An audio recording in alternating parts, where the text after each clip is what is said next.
আজকে 5টা দিন হলো দেশে আইছি। আজকে হলো যাওয়ার শেষ দিন। এই যে একটু পরেই ঢাকায় চলে যাব।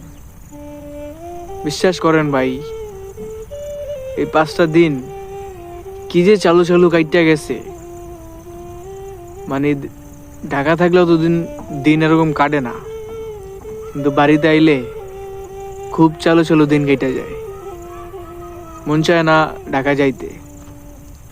তারপর কি করবো, গরিব ঘরে যেহেতু জন্ম হয়েছে, যাইতে হইব, ঢাকায় যায় কাজ করতে হইব।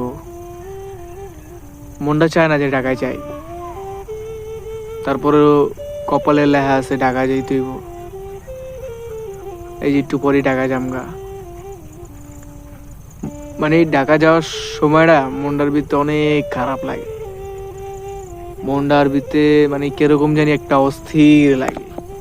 ঢাকা যাইতেই মন চায় না। আমার বাপের আমি কতবার কই, এই দেশে আমারে যে কোনো একটা কাজ কাম, গরু পালা, ক্ষেত খামারি করা।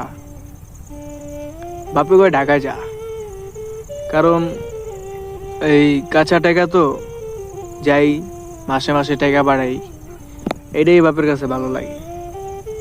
কিন্তু আমাদের যে একটা জীবন, আমরা যে একজন মানুষ,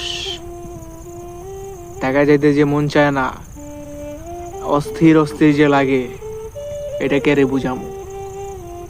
এটা বুঝানোর লোক নাই, বুঝছেন?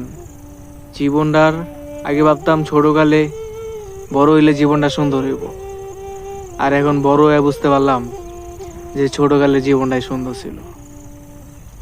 কি করবো ভাই, যাইতে হইব। ওই ব্যস্ততম শহরে যাইতে হইব, কিছু করার নেই। আসলে ভাই ভালো লাগে না ঢাকা শহর। ঢাকা শহর দেখতে দেখতে দেখতে দেখতে তেক্ত হয়ে গেছি, আর মজা লাগে না। তারপরে যাইতে হইব, কিচ্ছু করার নাই।